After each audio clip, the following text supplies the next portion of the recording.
Bonjour Marie, Bonjour Thibaut. merci d'être là ce matin parce que alors vous, les boissons chaudes, c'est votre truc. Ça marche à toutes les sauces, quelle que soit la boisson chaude, à condition de ne pas en faire d'excès. Oui, alors d'excès et après faire attention à la dose de sucre qu'on peut y mettre aussi à l'intérieur. Après, il faut savoir que les boissons chaudes, en globalité, déjà, on les fait avec de l'eau. Et comme on a vu la semaine dernière, l'eau est indispensable au quotidien. Donc après, ça permet, quand on n'arrive pas à boire l'eau simplement neutre comme ça, de donner un arôme aussi en tel, quoi. Voilà, on exclut le chocolat. Là, on va vraiment parler Oui. de café, de thé, de tisane. Tout ce qui est à base d'eau, en général, qui va être infusé avec une base d'eau au quotidien. Alors le Voilà. thé, d'abord, les avantages, riche en antioxydants, ça c'est le truc standard. Alors, pour les bases de thé, en fait, c'est très intéressant parce que pour la santé, c'est riche en antioxydants, ça permet de lutter contre les maladies cardiovasculaires, ça aide aussi à générer moins de stress, ça permet aussi de lutter contre les petits maux quotidiens, ça peut être par exemple quand on a un petit rhume ou des choses comme ça, donc c'est vrai que quand on prend une boisson chaude à base de thé, un petit peu de citron à l'intérieur, on est vraiment bien. Quel que soit le thé vert, thé noir. Alors plutôt la base de thé vert, c'est beaucoup mieux en général. Après, thé vert ou thé noir, il y a des vertus nutritionnelles vraiment différentes à l'intérieur, quoi. Mais par exemple, le thé vert va plus vous aider sur la gestion du poids, par exemple, c'est bien reconnu. Le thé noir, ce sera pour autre chose en globalité, quoi. La quantité à limiter, j'ai envie de dire. Il y a une dose à ne pas dépasser de thé Alors, par il faut jour. savoir que par rapport au thé, il y a quand même de la théine, donc c'est un peu comme la caféine, donc c'est un excitant, donc il ne faudrait pas dépasser, on va dire, 3 tasses de thé dans la journée, 3 ou 4 tasses. Après, ça dépend comment on va l'infuser aussi en tel. Même dans le thé vert. Même dans le thé vert en général, donc il y a quand même de la théine comparé aux infusions ou alors l'aspect des tisanes où il n'y a pas de théine à l'intérieur, donc là on pourra boire à volonté en fait. Donc après ça dépend si on est sujet ou pas au niveau de la base de théine, au niveau des excitants en fait. Donc s'il n'y a pas de problème, on peut en boire tant qu'on veut, mais après c'est vrai que par rapport au niveau du thé, si on fait un excès, et ça, en général ça va diminuer la dose de fer dans l'organisme en Quand fait. on voit la photo là à l'écran et quand on voit la quantité de thé disponible sur le marché, Il y en a énormément on en ne sait fait. jamais quoi choisir. Est-ce qu'il ne vaut pas ne pas privilégier un thé vert standard de base plutôt que des thés aromatisés, mélangés avec d'autres trucs Alors, après, c'est une question de goût, en fait. C'est une question de goût. Après, c'est vrai, quand on se balade dans les brûleries, on a vraiment des différences de thé mélangés avec d'autres arômes en particulier. C'est intéressant de pouvoir aussi changer au niveau des goûts. Donc après, c'est une question de goût. Il faut diversifier davantage, en fait. On dit que ça détruit aussi les virus, les bactéries, tout ça, que quand on est malade, c'est un bon C'est un bon remède traitement. en général, oui tout à fait, mais encore plus sur les bases de tisanes en globalité en fait. Donc par exemple les tisanes de camomille, de romarin, de thym, etc. Donc il y en a vraiment un panel différent et à chaque plante a ses vertus nutritionnelles en fait. Ouais. Bon, on va enchaîner du coup sur les tisanes. Effectivement, on reste dans le domaine des plantes. Là, c'est pareil. Alors les tisanes, c'est encore pire. Il y en a pour à toutes les sauces, pour toutes les petites maladies ou les petits bobos du quotidien. Donc la tisane c'est vraiment il n'y a pas de théine à l'intérieur, donc c'est intéressant en général, et puis on peut en prendre même si on a tendance à avoir une palpitation au niveau du cœur, donc ça il n'y a pas de problème. Donc là il y en a des panels différents en fait. Donc ça, on peut en consommer autant qu'on veut. Et après, par exemple, la tisane à base de menthe, elle, sur la digestion en général ou sur les problèmes de constipation. La camomille, ça va être bien en général pour la gestion du stress ou pour les petits maux quand on est en période de menstruation. Et après, sur les tisanes de thym, quand on a des problèmes au niveau des rhumes, même le citron, etc.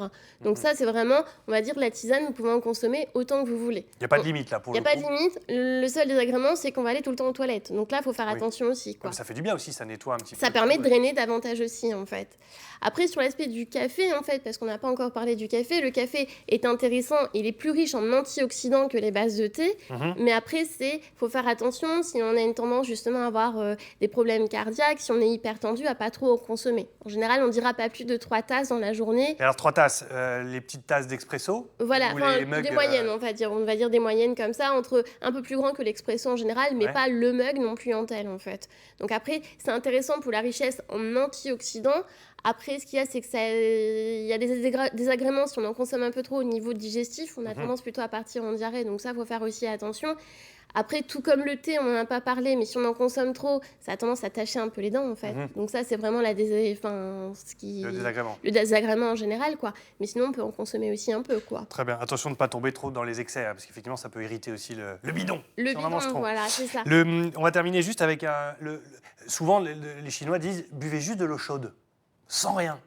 Oui, ça permet de drainer l'organisme. Ça en fait. nettoie, ça fait du bien le matin de préférence au réveil. Est-ce Alors, que c'est ça va, un truc de mode ou c'est sur un véritable- estomac à jeun, ça va justement drainer davantage et ça va nettoyer l'organisme. Donc, Ouais. c'est pas un effet de mode. Après, on peut mettre aussi du jus de citron à l'intérieur qui va activer au niveau du foie. Donc, ça sera encore mieux en fait. Donc, l'eau en globalité, chaude, oui, pourquoi pas. Après, ça dépend comment on aime la consommer, quoi. Oui, là, ça doit être un peu dur. Après, mettre un petit arôme de citron à l'intérieur Ouais. peut être plus intéressant en général, quoi. Donc après, je dirais que ce soit thé, café ou tisane, c'est une question de goût. Niveau de santé, si on n'a pas des problèmes en général cardiovasculaires, des palpitations, etc., ça va. Après, c'est faire attention au dosage de sucre. Vaut mieux les consommer sans sucre ou alors avec une petite quantité, mais avec D'accord. des sucres naturels comme le sirop d'agave, le sirop d'érable ou des choses comme ça, en fait. Votre tiercé à vous, dans l'ordre, ce serait quoi en premier? Les tisanes? Tisane, thé et café. D'accord, le café en dernier. Voilà. Merci Marie, merci beaucoup. Anne-Sophie, alors Anne-Sophie, je ne sais pas ce qu'elle fait le matin, si elle boit du café, du thé, je la vois jamais. Moi, autant je bois quasiment 1 litre d'eau pendant l'émission, autant vous, je ne sais pas. C'est du café plutôt, hein? Alors, je me lève, je commence ma journée par de l'eau plate, voilà, mais pas chaude, hein, j'y arrive pas. Je dirais à température ambiante, et ensuite j'enchaîne sur le café. Je suis une inconditionnelle du café, voilà. Pile électrique. Vous savez Ceci tout, Thibaut, explique sur ma cela. vie. Voilà. Ceci explique cela. Ah non, mais j'en abuse pas, j'en abuse pas, j'en abuse pas. Alors les questions. Mais il y a quelques années de ça, on avait reçu un torréfacteur qui nous avait expliqué, en effet, Marie, qu'il valait mieux le petit café expresso parce que l'eau passait beaucoup plus vite sur le café que le café de la cafetière où en fait là, eh bien, ça diluait, enfin voilà, ça infusait entre guillemets plus longuement et donc le café contenait beaucoup plus de caféine Tout à fait. à la cafetière qu'à l'expresso. Oui, oui, non, mais tout à fait. Et même par exemple, les personnes qui ont tendance à prendre du déca, en général, ils arrivent mieux à tolérer des petits cafés expresso, en fait. Et on aurait l'impression que voilà, le goût est plus fort, mais en fait, compte, il y a moins de concentration de caféine à l'intérieur, en fait. Et il faut savoir, quand on boit un café, par exemple, le matin, l'aspect de la caféine, elle est diffusée que 20 ou 30 minutes après. Donc, c'est pas sur l'instant, en fait. On va pas boire un café, on va être vigoureux tout de suite, la caféine est là. C'est Voilà. que 20 ou 30 minutes après la diffusion dans l'organisme, en fait. D'accord, bah, c'est pour ça que je suis vigoureuse 20 à 30 minutes après quand j'arrive sur le plateau de 9h50, si vous comprenez pourquoi maintenant. Alors en revanche, il y a un truc qui est sûr, c'est que le thé rafraîchit bien en été et vous avez annoncé qu'il allait faire très chaud dans les jours à venir. Donc un petit thé l'après-midi, ça peut être agréable aussi. Ça, Bah oui. Oui, le tout thé. à fait. Hein, et ce qu'on Bah disait oui. tout à l'heure, il faut mieux boire des boissons chaudes quand il fait chaud et des boissons froides quand il fait froid aussi. Ça réhydrate mieux quand c'est chaud. Tout à fait, ouais. Très bien. Merci beaucoup. Merci Marie pour toutes ces Bien, questions. très bien.